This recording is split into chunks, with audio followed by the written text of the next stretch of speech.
Last time, I detailed the 6 individual Batman villains that have been teased the most in the Arkhamverse thus far but had yet to show up in person. Now I'm going to go into detail about the comic book villains who haven't been teased or been teased very little thus far in the Arkhamverse that I want to see make up the bulk of the side mission content. After this one, I'm probably going to do a video on the characters I want to see return and how to handle them, and what potential stories I like to see adapted into DLC. Without further ado, let's begin, shall we?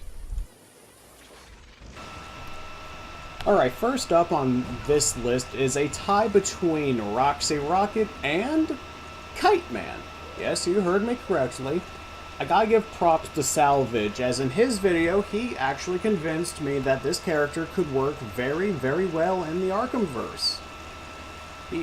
Both of them essentially fulfill the same role, as the basic premise would be to chase them around Gotham after they just committed their crimes, as they fly faster and faster through narrow and narrower gaps in the city, which is a stress test of your gliding ability, which I feel that Man-Bat should have been an Arkham Knight instead of just being a reskinned drone.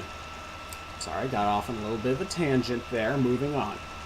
I wouldn't mind if either character showed up in the next title, as they fulfill the same role, though if I'm being biased, I would prefer Roxy to show up above Kite Man, but I wouldn't be angry if the man showed up.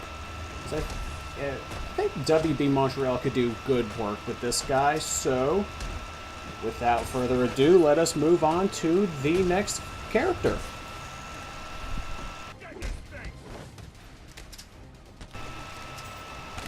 Alright, up next on my villain wish list is not a single villain, but a group. It is none other than the Terrible Trio.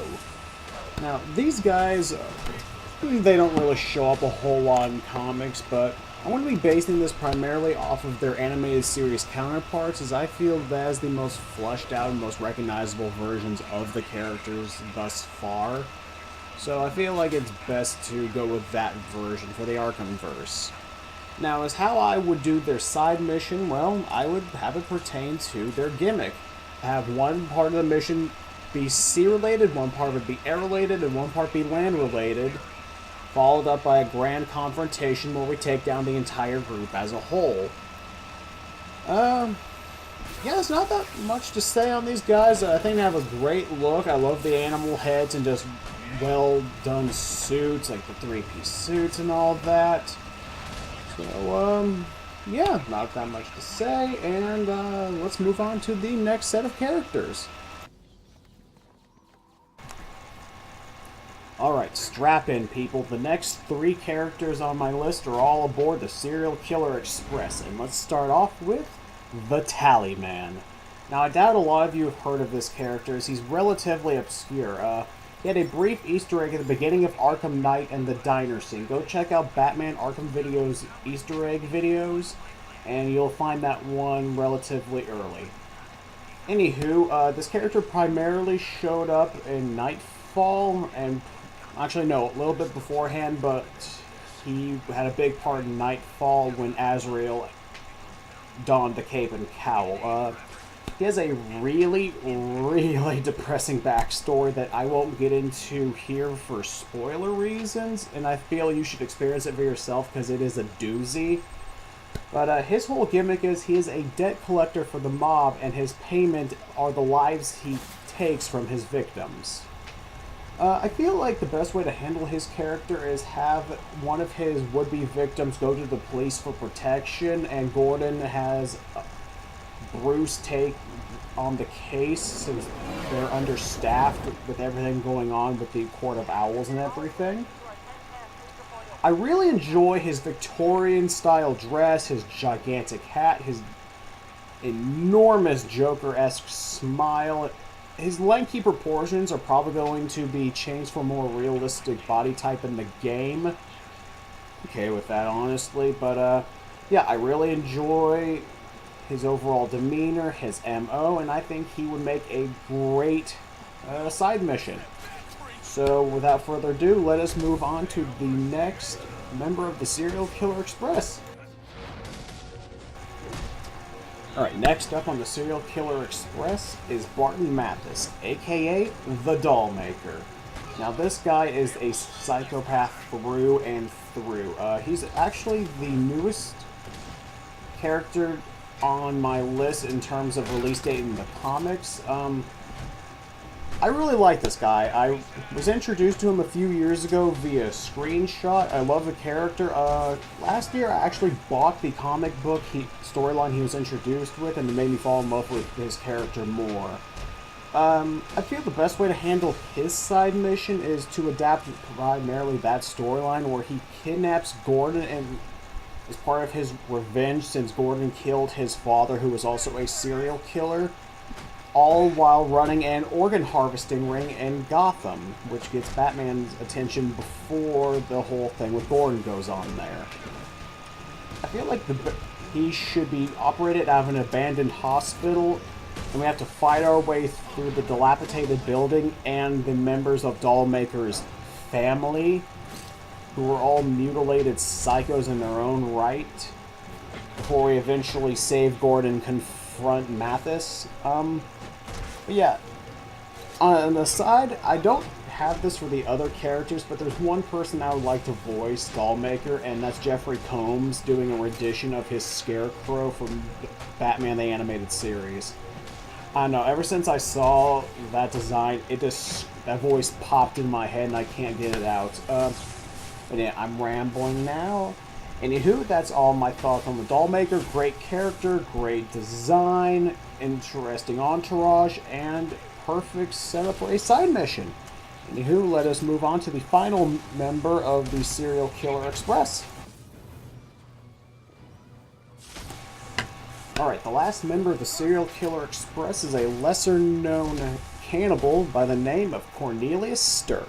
Another character I got introduced to via Mr. Rogues. Go check out that video, even though he and I disagree on the character of Cornelius Stirk. The whole thing with Cornelius Stirk is he is a cannibalistic serial killer who rips out the hearts of his victims because he feels like he needs him to live. Oh, also, he's psychic.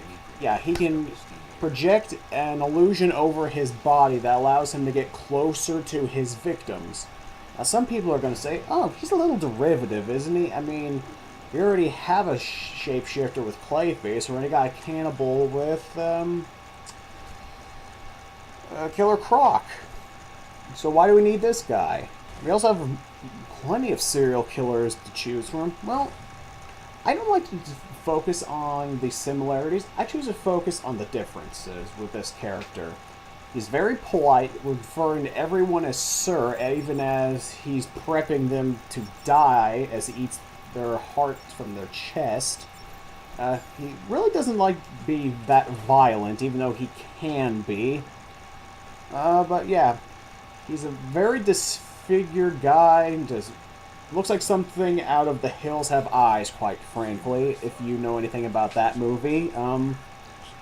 But yeah, I like this character a lot. I feel there's some good potential with him as it's kind of a Scarecrow-esque character with illusions, depending on how powerful they want to make him.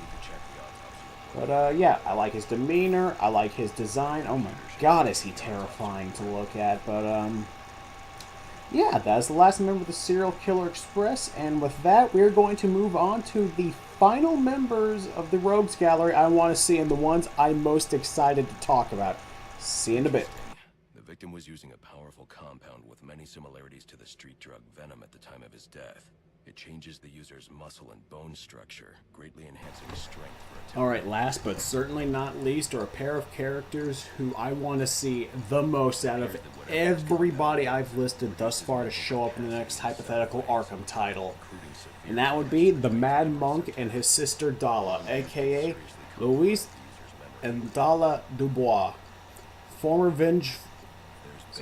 slave owners killed by their vengeful ex-slaves during the Civil War, who were turned into the undead. So yeah, the basic premise of this side mission is Batman fighting vampires.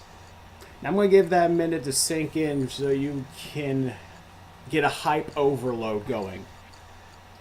Okay, So yeah, I'm actually going to be combining the second version of the character and the third versions of the character by giving the Mad Monk and his sister access to the Brotherhood, a cult of hedonists that came under their sway to act as their main enforcers and punchable thugs throughout this side mission. Now, I highly doubt that WB Montreal would actually go full vampires, as the Arkhamverse is yet to have anything purely supernatural in it. Even the supposedly supernatural characters such as Ra's al Ghul's Lazarus Pit and Solomon Grundy were given somewhat satisfactory sci-fi re-envisionings of their origins and abilities. So I imagine they're probably going to do the same thing for the Mad Monk and Dala. What I would do is have them be one of the first recorded instances of metahumans in America, basically making them resemble vampires for the most part, as their overall weaknesses and abilities. But yeah, I love the Mad Monk. And weirdly enough, he has not shown up in anything outside of comics, but Dala has in the episode of The Brave and the Bold. Yeah, so they're not completely forgotten, but I love this guy's design. I love the idea of Batman fighting vampires, and considering their sheer level of strength, speed, and all the other general vampiric abilities, this could be a hell of a boss fight, especially if it's Batman and Robin versus the Mad Monk and Dala. Kind of like the Matter of Family boss fight with Joker and Harley, as I'm imagining as the basis of this, but way, way more intense considering the opponents they'd be facing. Alright, well that wraps up this portion of this video series. I hope you enjoyed it. Up next are the characters I want to see brought back and how I would handle them.